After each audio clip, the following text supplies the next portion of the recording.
the Slumber Party Cinema Show, and today is a very, very special episode. As with me, I always have my good friend, Mike Blunt. Come on over, Mike. Mike, where are you? I'm right here. Oh, God! I'm sorry to scare you, bro. Okay, Mike, we don't have time for these games right now. Yeah, I know. Okay, so we're doing things a little bit differently. This is the season finale of the Slumber Party Cinema Show, and we are going to be interviewing our buddy, Kyle. Okay, wait, hold on. We hear him coming, so let's go ahead.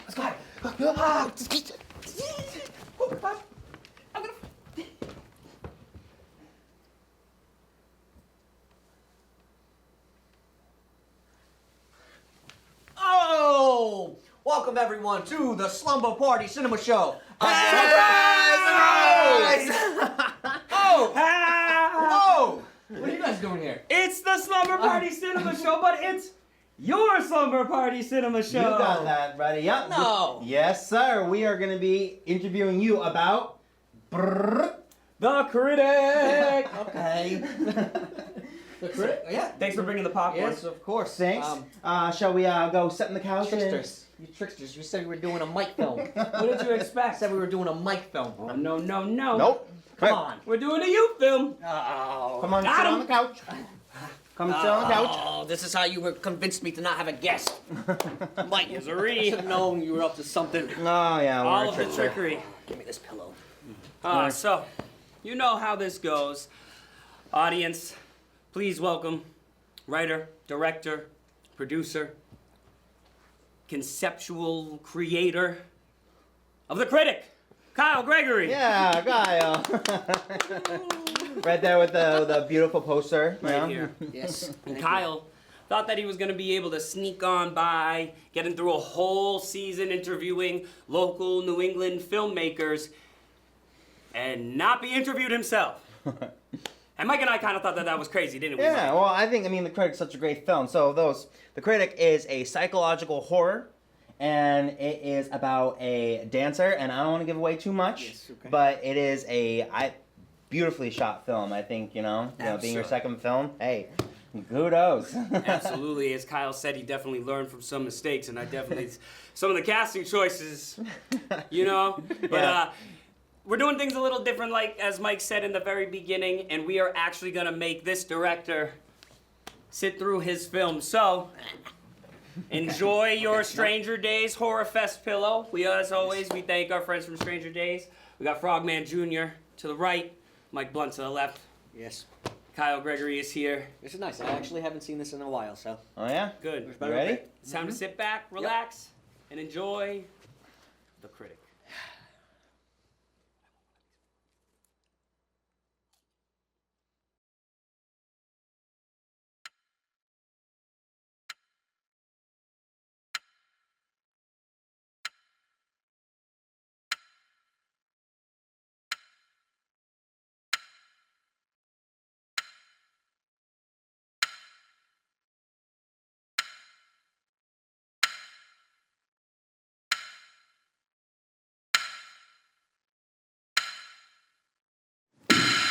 Ooh, yes, Mikey, yes. That's what I'm talking about, bro. Yeah. Look, we might have been put on the wait list for the pop lock and hip hop tourney, but there's no way this ensemble can deny you. Break a leg in there. Michael Parker? You got this, bro. Stay out of your head and show 'em you're a king. Thanks, man.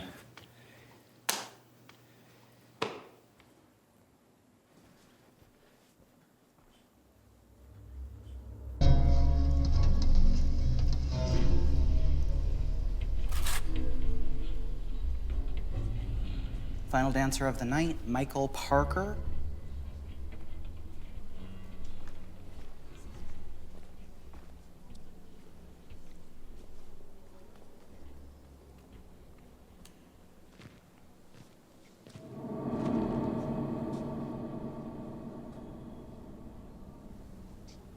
Mr. Parker, it says here that you're 33.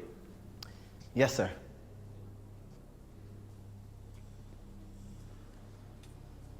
And could we please have someone take the spotlight down? You're blinding the dancer.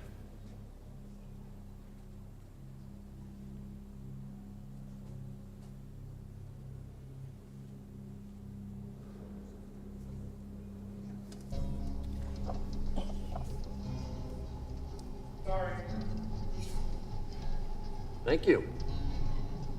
Sorry about that, Mr. Parker.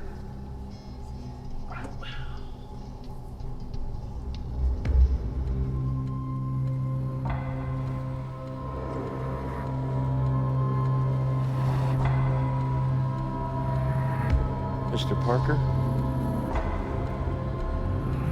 Mr. Parker?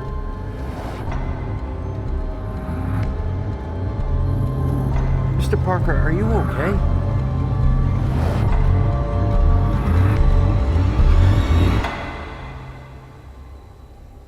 Sorry about that. Never mind. I'm ready to go. Great. At your will, Mr. Parker.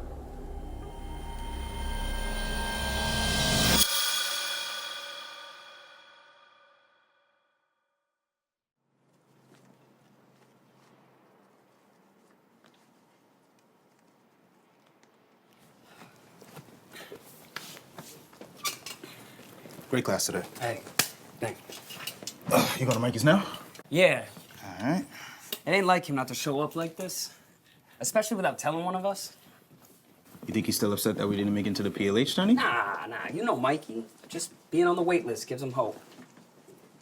What you think it is, then?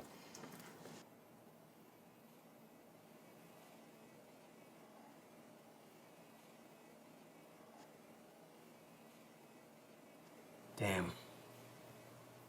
I'm sorry. I know how much you wanted it. It was my age. I saw him whisper to her as soon as he asked how old I was. Bro, you might be 33, but you look like a cherub little baby. I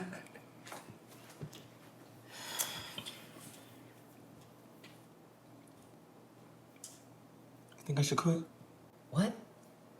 No, bro. You're king. Never forget that. My pops didn't think so. What's going on, man? The dance instructor at the audition had the same cane as my pops. It got in my head and I just, it's whatever. Never mind, bro. Who you calling? Yo, you still at the studio? Cool. Call up the crew and tell them to come back. All right. Grab your sweater. We're gonna go dance.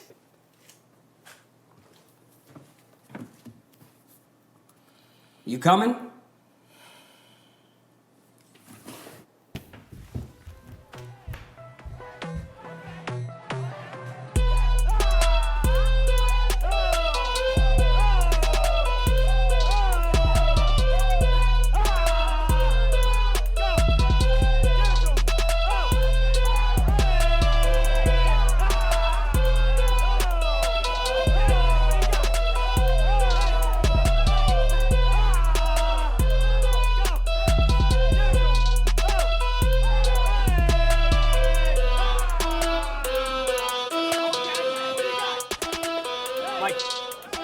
Mikey, come on.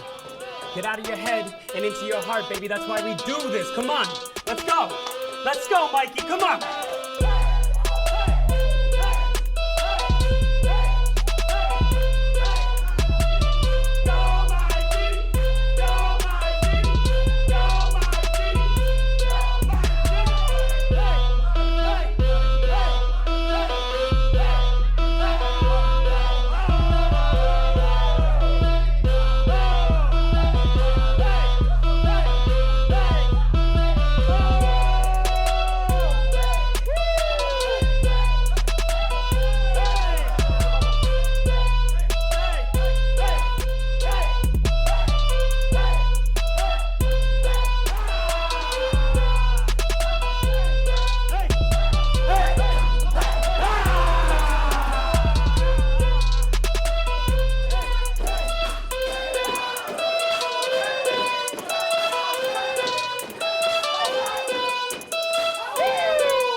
Yo, and the way you were hitting those splits, though, it was like James Brown came back.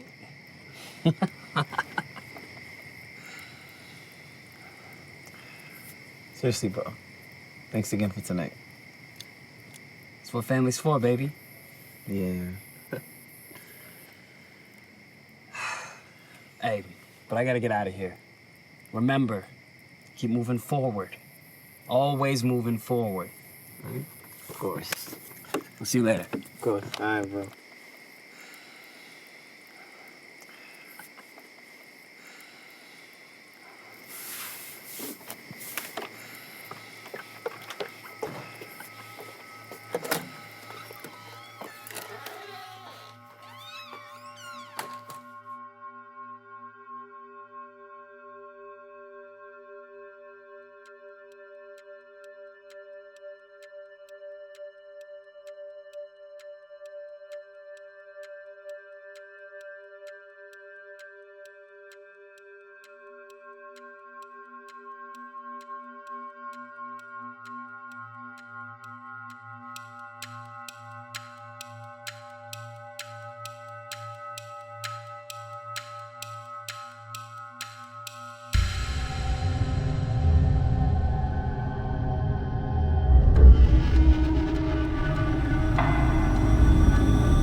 Late bills?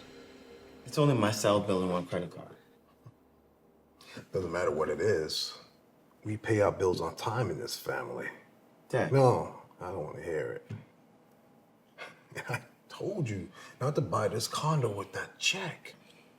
It was one good gig. Dad, I messed up this month. I'm gonna work extra hours to make up for it. Yeah?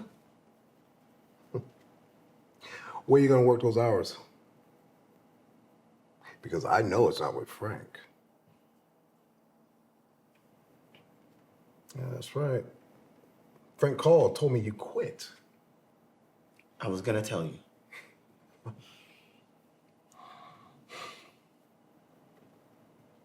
I put my name on the line for you. I vouched for you. I finally got you a real job. I have a real You're an job. assistant dance instructor. Assistant. You're not even good enough to be head instructor. And don't look at me like that. You did this yourself. Your whole life, you're living in this fantasy. Well, guess what, son?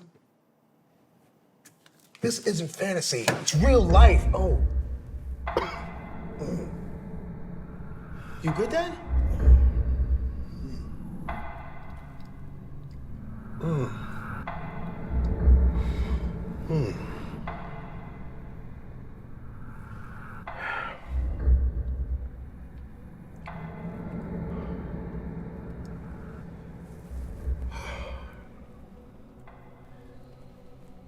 After years of fighting with you over this, I finally allowed you to dance because you said it would be a hobby. And now you're lying to me. Dad. No.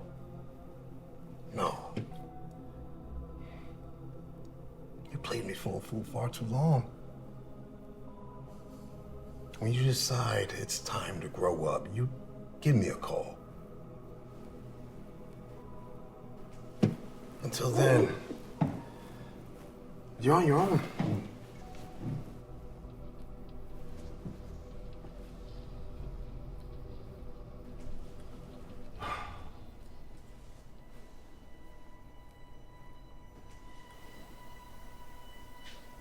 Mikey, time is ticking, son. The longer you live this fantasy, the harder it's gonna be to save yourself.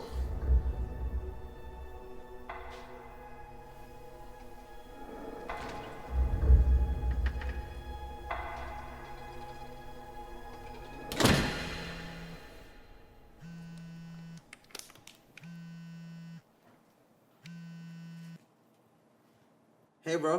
Yo, Mike, guess what? What's up? Alan's squad dropped out, so we're in the PLH tourney. Wait, for real? Yeah. Yo, hey, but I gotta get back to work. Just get ready to move and groove, baby. Peace.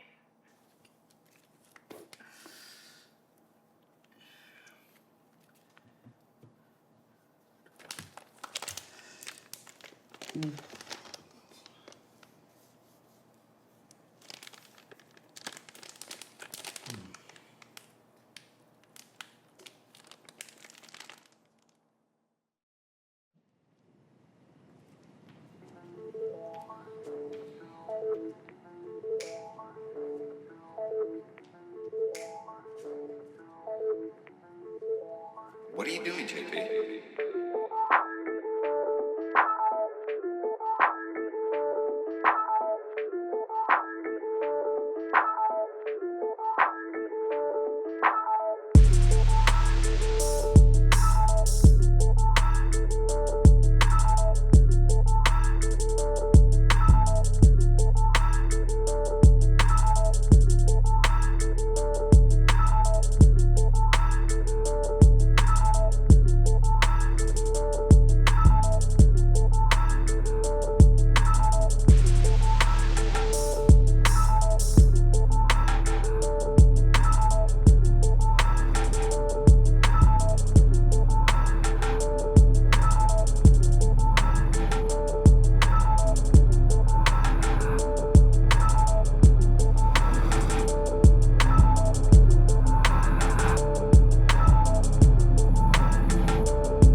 And remember, we hit everything with confidence.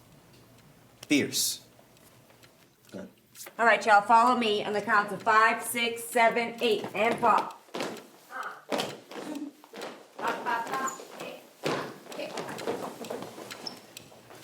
Yo, you good? It's his ankles again.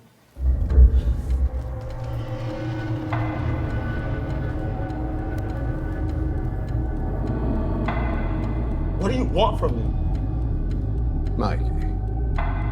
Tell him the truth.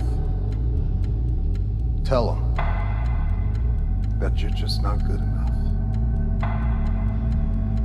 No, I am good enough. I am good enough. I am. Yeah. We know. No one said you weren't. I think you should take a break. We'll have Junior fill in for you. I'm fine.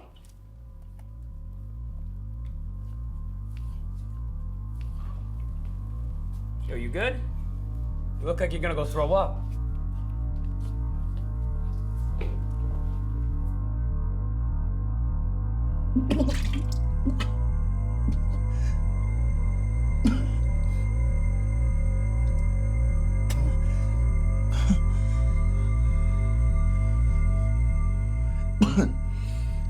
Just get out of your head. Get out of your head. You're a good dancer.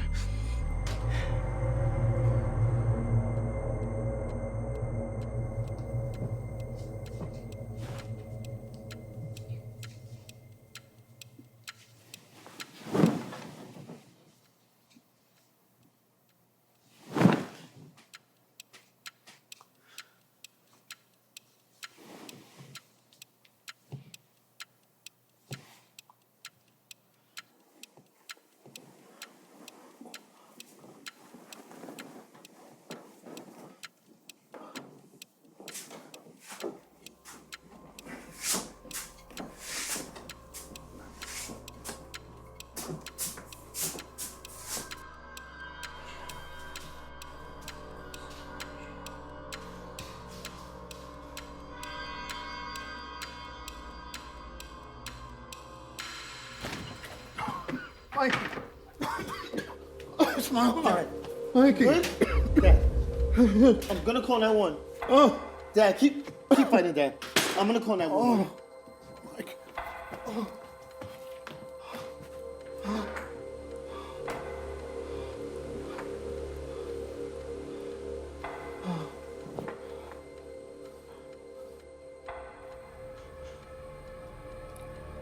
You did that to me, son.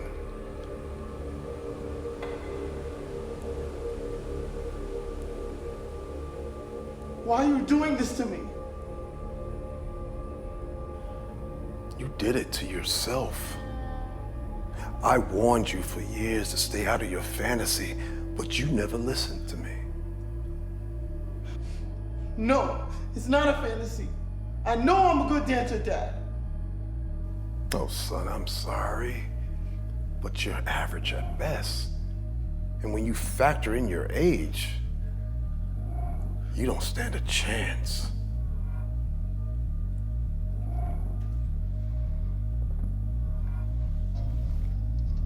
Here, I'm gonna give this to you. This way, at least you have an excuse for the lack of talent you possess. No! Those are your thoughts, not mine. I know that I'm good. Your delusions killed me. So you listen to me right now. Not a single droplet of talent lives in your bones. Nothing. Accept reality and take it.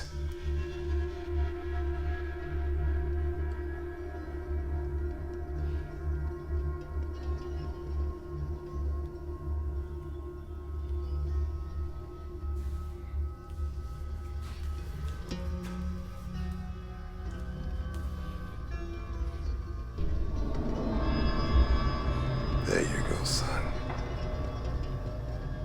Now you know what to do with it.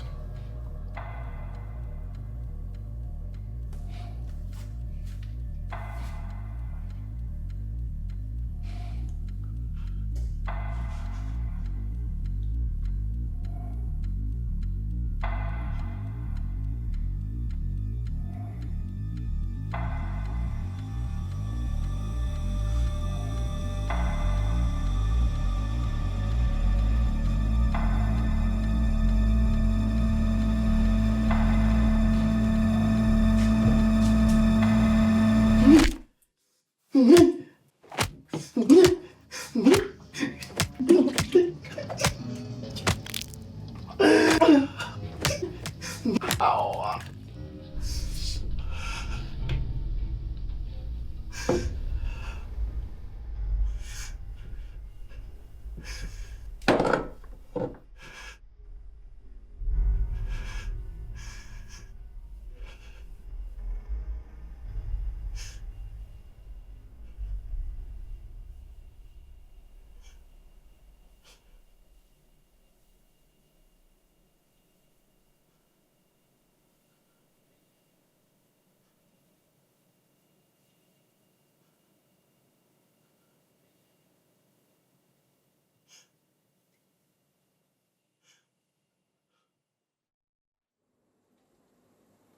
What did you think of Mary? She was terrific. Yeah. What about Jay? Yeah, Yeah. Jay is really strong. Yeah. Hello. Look who it is. Oh, wow. What did we do to deserve such presents tonight? You're too kind. Listen, my lead decided to move cross country with his fiancée, and we open in a month. Can you help? What do you need? Someone with an edge, like Denzel, who moves like Usher.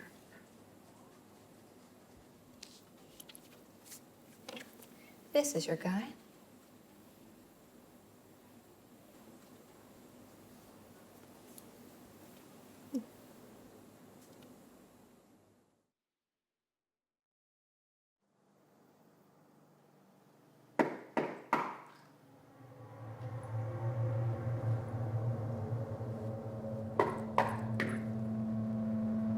Hello? Hello? Hello? Can I help you? Hi, I'm Erin Taylor, the director of Bayside Rep. Oh my God. Are you okay? Were you in an accident? Can I come in for a minute? Please? Okay.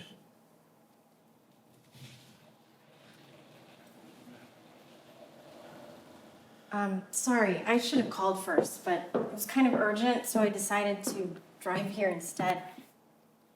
Raymond and Ashley at In Rhythm, they recommended you for my production. My lead quit, and they said without hesitation, you were the guy. But they rejected me. Their production this year didn't need someone your age. Anyway, so I came here to see if you would be able to join us tonight and showcase your talent. Not that I need to see it. I mean, Raymond's recommendation is enough. But it appears you wouldn't be able to perform in a month. I'm so sorry about your accident.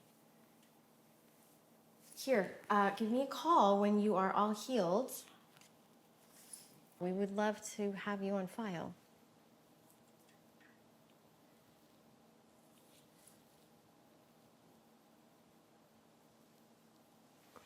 Mr. Parker, please take care of yourself.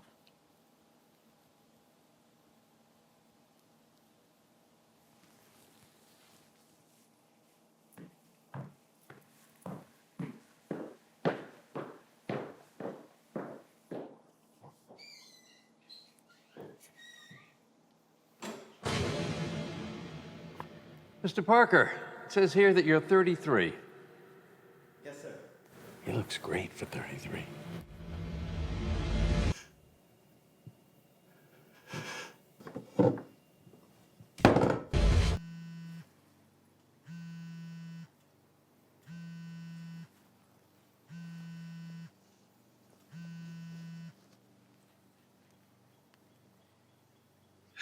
Mikey, we just finished up the competition and we just wanted to let you know that we won!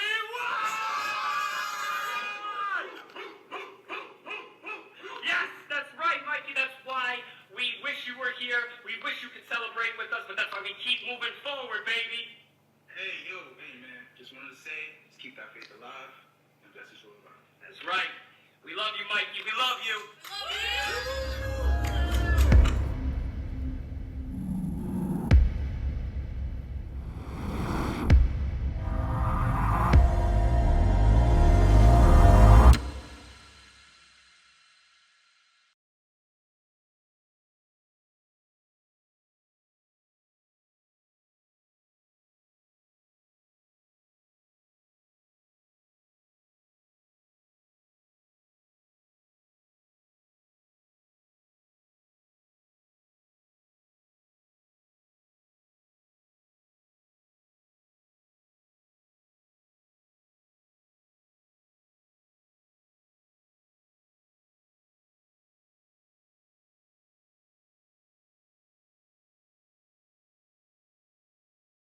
Okay, I've seen it a few times now, but still hits. I get a little excited when I see the ending now, but it definitely still hits. It does. That ending still hits me. That eeriness to it. It is weird to sit through and watch my film on this talk show. Well, just wait till we get to the questions. You better be holding on. You thought you enjoyed horror films. Well, audience, he's about to go through a real horror film right now. Speaking of horror films, maybe it could be a horror film, maybe it's not a horror film. As you always say and start with, what's your favorite film? Yeah, Nightmare on Elm Street. Nightmare on Elm Street. I almost didn't see that coming, but definitely did. What about that movie do you love so much? We've talked about it before, but like, what about it do you love so much? The concept. I love the characters. I love the main character, Freddy Krueger. I love the way it moves. I love how haunting it is. I love just everything about it. I love dreams. I dream. I still have vivid dreams all the time. So I am one with dreams. I don't know. So there's something in that film that.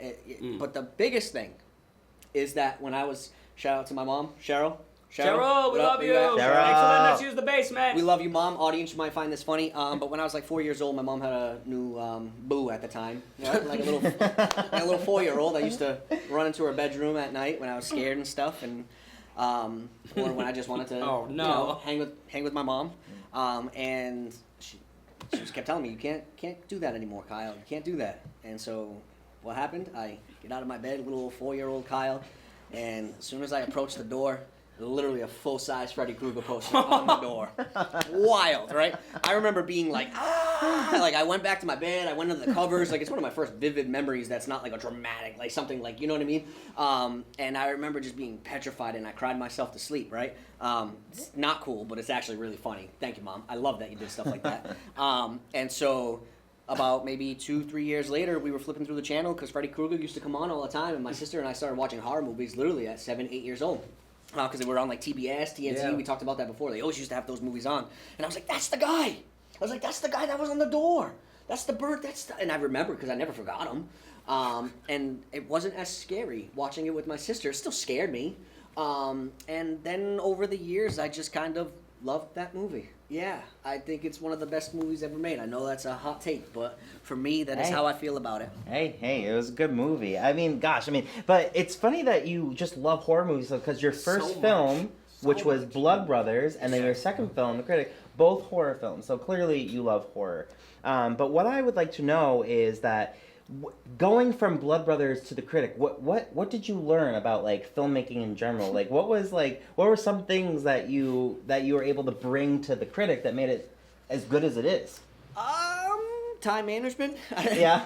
I think that was probably the biggest. I mean, obviously, we talked about this in one of the interviews on the show, it's always learning. I'm always learning. I still feel like I'm a rookie, you know what I mean? And I am a rookie. I've only have 2 films under my belt, now a pilot too. But the biggest thing I think I took away was like time management and how precise you have to be. And I think moving forward on the next one, I understand now how to be even more precise, even more, not just time management wise, but just precise with what I see shot-wise. Now, this one was great because with Nick Williams, who was on set, who was the editor, it was great to have him on set because he was starting to teach me a lot of teaching to the edit, right? And direct to the edit, I mean. And so I didn't know that with Blood Brothers. You know, I went to theater school for the longest time. I was a stage actor, and then all of a sudden I go back to grad school for playwriting, leave doing screenwriting more than anything, and I'm like, I'm just going to make a 33-minute movie, which is this, and then my second one is 30 minutes. And so I think from those experiences I learned, like, slow it down, take your time, be precise, know what you want. Like the fact that we filmed that in 5 days is another thing. I wish we had 10.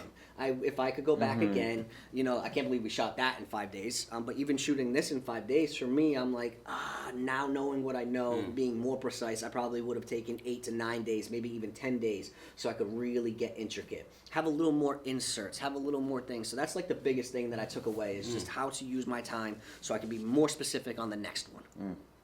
Well, it's great because having seen you work through several different film sets, you've taken many different jobs, not just the actor. There have been times where you've been the writer, the producer, the director, whether that be your own project or somebody else's project. What is it like to be the writer, director of your own project versus being just the writer on someone else's project, or just the director on someone else's project? Where have you seen those differences, and where would you say time management lands?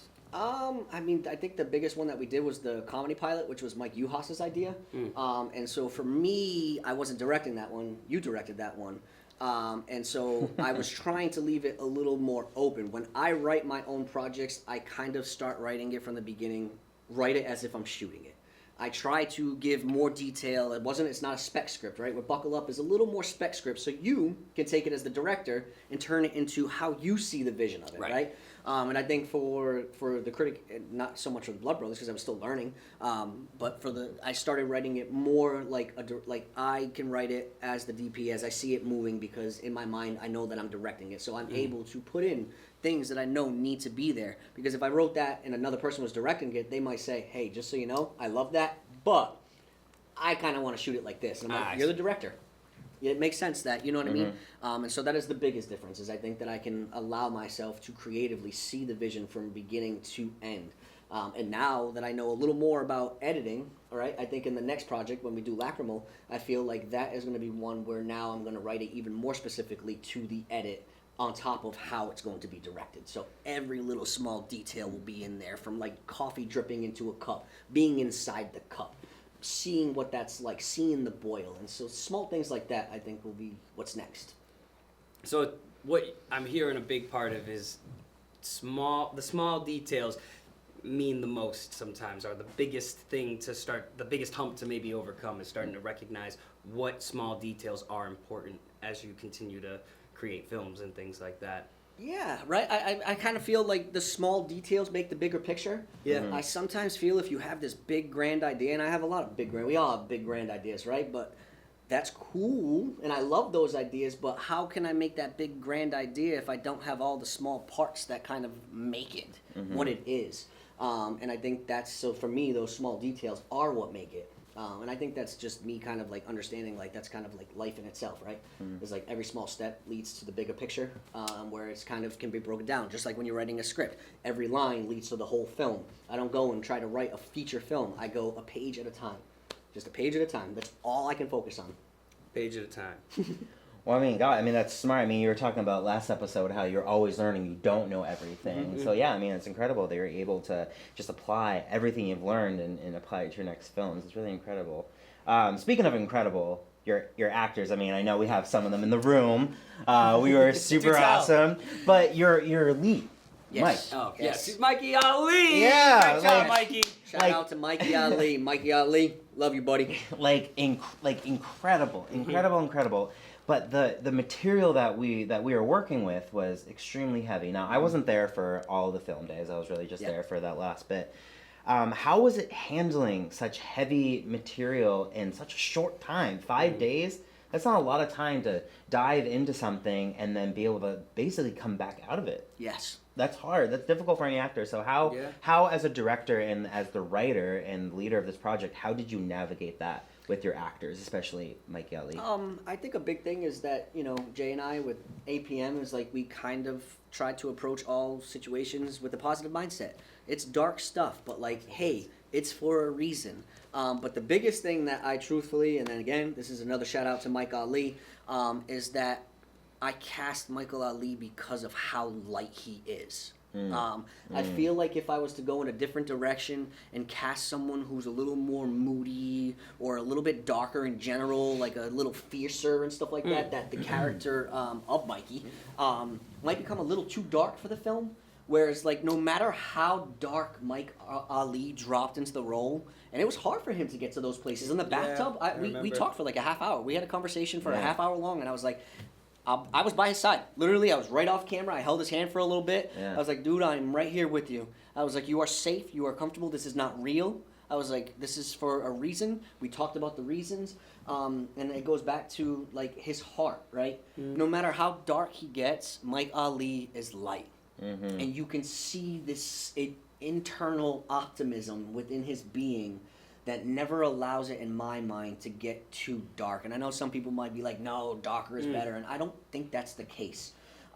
Sometimes it can be, but for this one, I just really wanted to touch on the humanity of just someone who we see and we care for, and we know that we can see the light in him, right? Yeah. And Mikey's character, like, we see that light. It's like, please, just bring that. When he's in the dance and he's like, oh! Yeah, it's he's like, having so much fun. Yes. Yeah. Yeah, go ahead. No, it's just like, you could tell. I think it's more relatable if it's someone, because he's continuously working. We know he's an older dancer, so at this point, you're grinding every single day, so you know that he loves it. So seeing that decline and that fall of a star was really amazing. Like, he did a fantastic job. Again, shout out Mikey Ali. He really did. And you know what my favorite moment? He has a lot of great moments in it, and I always love the subtle little moments that click sometimes. It's at the end of the film when that internal optimism really shines through, when he's looking at the phone of the dance crew that just won the championship, and we cut to that shot of him, and he just has that smile, right? But that's Mike Ali. That was not my direction. I did not ask him to do that. I just, we put him in the circumstances and stuff like that. I said, this is where you are. And that's why it just, for me, was so beautiful to watch, because that was Mike Ali heart shining through unknowingly. Because even when he saw it, he goes, yo, I did that! Yo, I didn't even know I smiled. Like, that's what he reacted to when he first saw that. And I was like, you did. And it was that, so yeah. Correct me if I'm wrong, but that was Mikey's first film, right? That was Mikey's second or third film, technically. So he was in first Blood lead, Brothers and had a couple lines. Right. And then he was in another film as an ensemble with no lines. This was his first lead, I guess technically first role. Like, you could say Blood Brothers because he had a couple lines. But yes, this was his technically first, like, actual film, As which someone is who wild. got to act with him the whole time, you would never have known. So another shout out to Mikey Ali. We love you. Thank you so much. Yeah. But we are starting to get close on the time, so I want to make sure I get this question in, maybe one more question from Mike, and then we can make sure that we keep the viewers, knowing what's happening next. So, logistically, we got a lot of things going on. One of my favorite things that I've found out as I continue to produce is finding those logistics. What was that like for you to get a whole dance crew prepared, a professional dance crew, to then also make sure that you had the studio to do so, to then get the X, the Ys, and the Zs, the houses? What was that like? The theater for the audition. The theater for the audition. All that nightmare stuff. Yeah. The dreams you're so fond of. Yeah, such a logistic. The dreams. Also, I'm gonna just throw this out there because it's the Slumber Party Cinema Show. It's my show, right? We can go over. We got 10 more minutes. All right, let's do it then. That's what I'm talking about. We got 10 more break minutes. the rules. We yes. break the rules around here. He's into it. Audience, I knew he was going to fall into it. That's what I'm talking about. Perfect. Season finale. Might as well just surprise. Let's just keep talking for a little bit. Let's do it. The world wants to know. And so, what was the question? You had asked about I want to know all about the locations, logistics, the locations, what it was like to have to get a whole dance crew prepared, to get steps prepared, so all of that. That was crazy. Again was me knowing Mike Ali, who's a professional dancer. Yeah. And so he got me in contact with Rhea, who owns Funk Phenomena. Shout out to Funk Phenomena. Shout out Funk. And I had met with Funk. We went there, looked around, and I was like, this is a beautiful location. And then I was like, hey, would your dancers be interested in the film? And they were like, yeah, and they were so excited for it. And so we kind of just like had a relationship, and they're great. I love Funk Phenomena's energy. They remind me of like a very positive mindset. Let's keep moving towards our goals. Absolutely. Keep dancing, keeping that. And so we clicked right away. You know what I mean? Yeah. And it was funny because on Monday when we filmed at the theater, I had a great time, but I was definitely, first day, stressed. We got a lot to shoot. And then we filmed the dance stuff on the Tuesday, and seeing them do what they did changed everything. Absolutely. It changed the energy for all of us on set. You could feel it, you could see it, and we were like, oh, dang. So was that dance circle not necessarily be intended the way it was? Was it supposed to be something completely different, or? No, so that was actually, I said, so they had a little bit of time because I wanted to make sure shot-wise it wasn't like all over the place for the editor to be like, oh my gosh, none of this lines up, you know what I mean? Yeah. So they had some choreographed stuff down so we could make it easier for editing, but a lot of like the stuff they were doing towards the end, like that was called Dancer's Vibe, and I was like, I remember when I was like, when you were like, what the heck? How'd you guys all do that? We were just in it, man. It just happens sometimes. I was like, I was like, thank you guys for going out there and choreographing something even more than I had imagined. And they were like, no, we didn't choreograph that. That's called Dancer's Vibe. We just kind of were feeling the beat and feeling it together, and I was like, oh, okay, and it worked. It was a great cipher. It was awesome. Yeah, it was really awesome to see.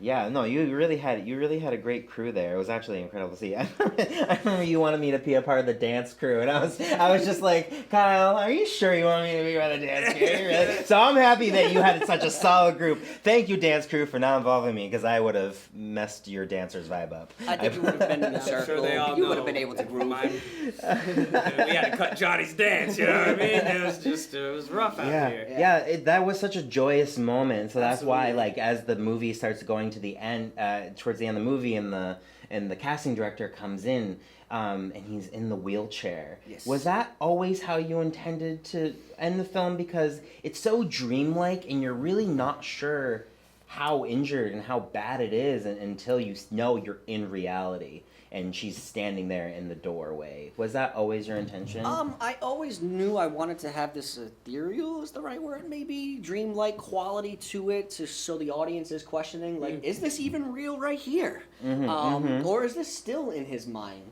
But I like to, it hits when it's a little more real and stuff like that, but I still love the dream quality because in Mikey's mind, unfortunately, he's not out of it. Right? And I want the character, and a lot of people are like, oh, I thought there was another half. And for me, I left it with that, and I know sometimes I'm like, oh, positive endings for this. This was like one of those tales where I feel like we see he should have kept going, right? It's not telling you stop. That's where it differs for me. I think if I had an ending where it said you should just quit dancing, that's not the message I want. I think it's pretty clear in this ending that when she enters, when he's in the wheelchair, when he sees the phone go off, when she makes the offer, it's like, as an artist, we got to keep going. You never know when that next day is the call. You never know. And so that was always the ending. I don't know if the first draft had him in a wheelchair or if it was crutches, and then there was something, a part of me that was like, let's have him seated so he doesn't have a leg to stand on anymore.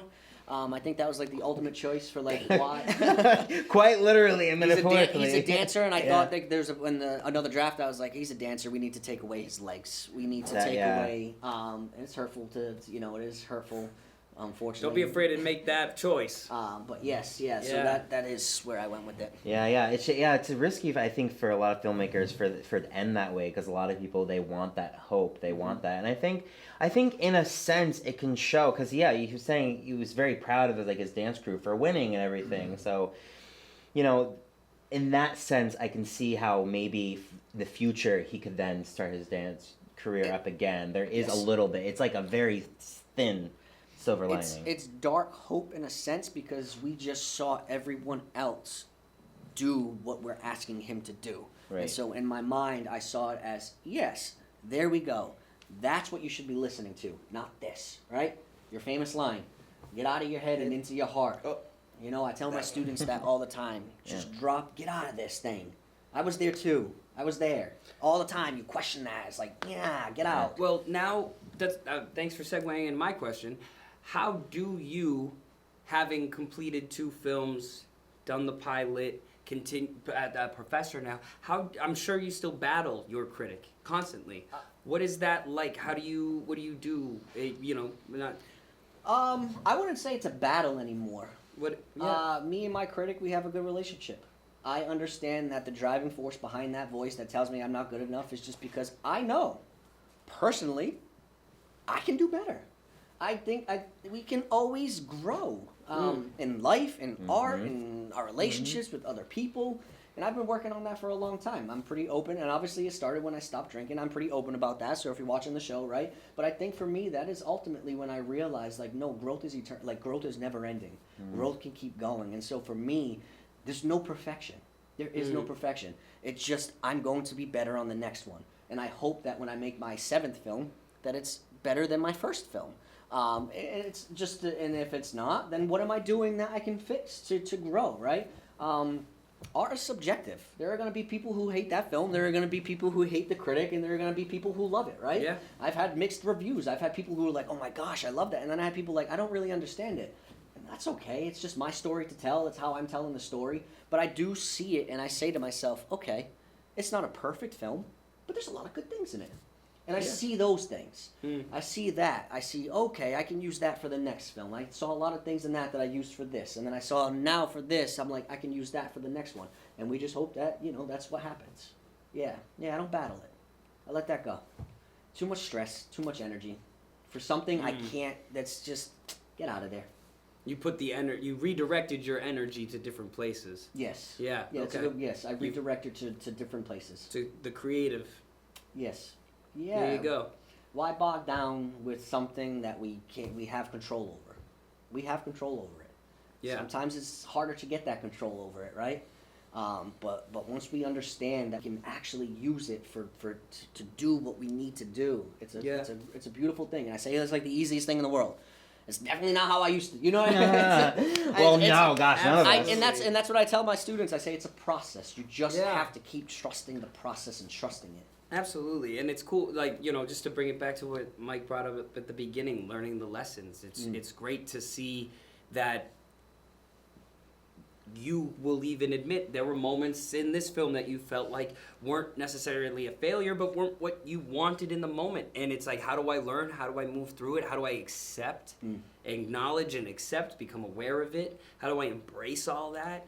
And then how do I bring that to continue to create? Yes. Because when we create, we put positivity out there. That's what the whole world is about, Even in horror and darkness, there's positivity in it. I agree. It's how you approach it and how you conjure that energy. Yeah. Yeah, well, I mean, it's a great film, beautifully shot. Shout out to Hop Top Films, right? Yes, absolutely. Evan. Shout out to Hop Top Films. A lot of shout outs on this one. Yes, Evan, love Evan. He's worked on every project I've pretty much produced. Love having him on board. Absolutely. And I think one of the cool things that we're starting to build now is that we're starting to make a lifestyle out of it. Making these films, but at the same time, maybe you're not gonna get there, and that's okay. That's okay. If you don't get there, that's totally fine. But maybe you're just not good enough. You know what I mean? I don't know, Kyle. He's got a point. Definitely good. Kyle, I'm not trying to be cocky. I understand. I feel like I'm content. I feel like I'm not content. Capable. I feel like I can handle it. I feel like I'm good enough. Can you handle it, Kyle? Are you sure you can handle it? Kyle, you're average at best. A suit? I'm not. What is a suit for? No, seriously, what's a suit for? Pajamas. What? It's time to grow up, Kyle. So you're saying that I should replace the pajamas in this show with the suit? It's time. But the pajamas is what makes the show. This is the Slumber Party Cinema Show, not the Slumber Party Suit Show. You know what I mean? There's no suits.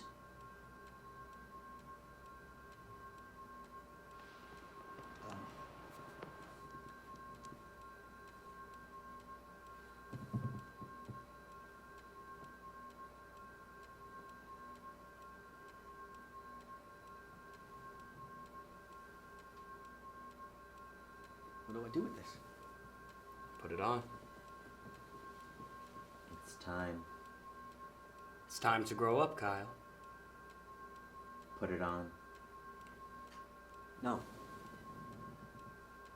You must. It's time.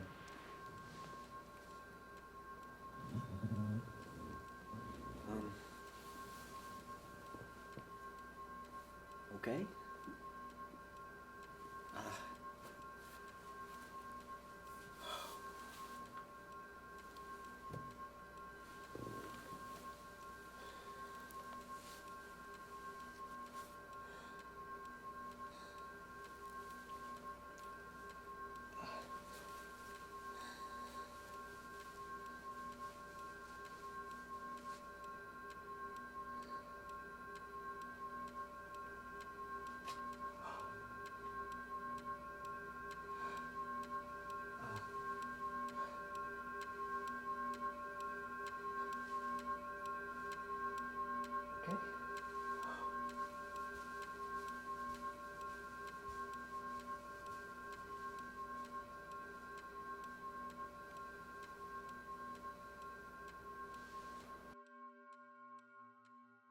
Guys, you actually think that we should switch from suits to...